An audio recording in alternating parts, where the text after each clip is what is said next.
আসসালামু আলাইকুম। সবাই কেমন আছেন? আশা করি সবাই ভালো আছেন। স্বাদ ও স্বাদের গল্পের সাথে আবারও আসলাম আপনাদের জন্য স্বাদ ও লাবণ্যময় খাসির মাংস রেজালা। খাসির মাংস রেজালা দেখার জন্য সবাই আমার সাথেই থাকুন। আমার ফেসবুক পেজে লাইক করুন। আবারও চলে আসলাম খাসির মাংস রেজালা নিয়ে। এখানে আমি 2 কিলো খাসির মাংস নিয়েছি, একদম ভালোভাবে আমি কেটে ধুয়ে নিয়ে নিয়েছি এখানে। আর এখানে কি কি মশলা দেবো সেটা দেখাচ্ছি। এখানে দিয়ে দিলাম আমি 4টা তেজপাতা। এখানে নিয়ে নিয়েছি গরম মশলা, একটু ধনে আর জিরে, এগুলো আগে থেকে একটু ভেজে রাখছিলাম ব্লেন্ডার করার জন্য। এখানে আছে কিন্তু জয়ফল জয়িত্রী দুইটাই আছে গরম মশলা। এখানে নিয়েছি রসুন, আদা আর হলকার পেঁয়াজ। এগুলো সব একসাথে আমি ব্লেন্ডার করব। তো মশলাগুলো সবগুলো আমার ব্লেন্ডার করা হয়ে গেছে। এখন আমি দিয়ে দিচ্ছি মাংসের পাতিলে, মাংসের সাথে দিয়ে দিচ্ছি স্বাদ মতো লবণ, এখানে হলুদ পাউডার, মরিচ পাউডার, আর দিয়ে দিচ্ছি টক দই। আমি এখানে 2 টেবিল চামচ টক দই দিচ্ছি। সাথে থাকতেছে পরিমাণ মতো সয়াবিন তেল রান্নার জন্য। এখন এটাকে খুব ভালোভাবে হাতে মেখে নেব, এভাবে একটু।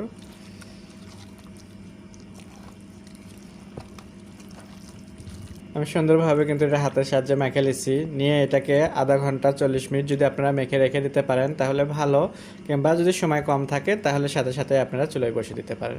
আমিও সাথে সাথে এখন চুলোয় বসে দিচ্ছি, চলে যাচ্ছি চুলোতে। চলে আসলাম চুলোতে। আমি এটা এখন চুলোর উপর দিয়ে ঢাকনাতে ঢেকে আমি এভাবে একটু ভালো করে কষায় রান্না করব। এখানে দেখতেই পাচ্ছেন খাসি মাংসের রেজালা থেকে কিন্তু পানি বের হয়েছে। আমার মনে হচ্ছে এখানে আর পানি দেওয়ার কোনো দরকার নেই। এই পানিটা দিয়ে মাংসটাকে খুব ভালোভাবে আমি সিদ্ধ করে নেব। আর যদি একটু পানি লাগে সেই জায়গায় আমি একটু লিকুইড দুধ দেবো কালারটা সুন্দর রাখার জন্য। সেটা নামানোর সময় আগ দিয়ে এখন আমি এটাকে এইভাবে সুন্দরভাবে একটু রান্না করে নেব।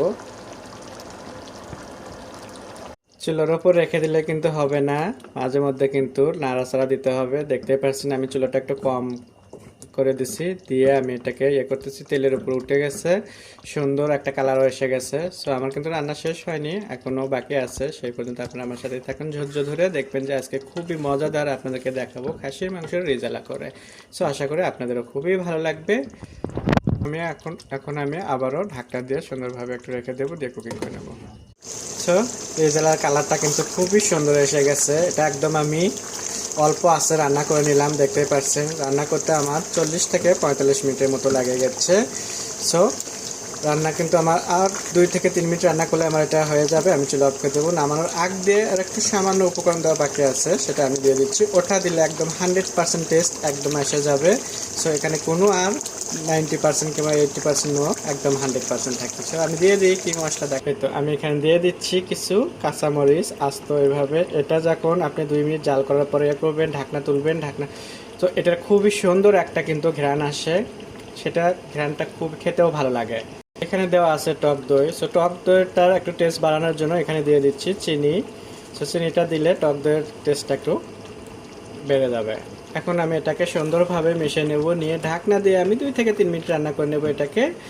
আশা করি আপনাদের ভালো লাগবে। আপনাদের যদি ভালো লাগে থাকে বাসায় একবার হলেও খাসি মাংসের রেজালা এভাবে করবেন, কিংবা গরুর মাংসের রেজালা, যে কোনো মাংস দিয়ে আপনি রেজালা এভাবে করতে পারেন। এটা খুবই স্বাদ ও লাবণ্যময় হয়।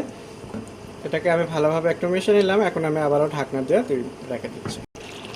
আমার হয়ে গেল খাসি মাংসর রেজালা। আশা করি আপনাদের ভালো লাগবে। আপনাদের ভালো লাগলে আমার পাশেই থাকবেন নতুন নতুন ভিডিও দেখার জন্য। আমার ফেসবুক পেজটাকে ফলো দিয়ে রাখবেন। তাহলে আপনারা নতুন নতুন ভিডিও দেখতে পারবেন আমার। আর আপনারা যারা ভিডিও বানান আমি তাদের ভিডিও দেখি, লাইক করি, আপনাদের সাথেও আমি আছি। আমি আপনাদের সাথে থাকবো, আপনারা আমার সাথে থাকবেন। সবাইকে সাপোর্ট করবেন। আশা করি সবাই ভালো থাকবেন। আল্লাহ হাফেজ।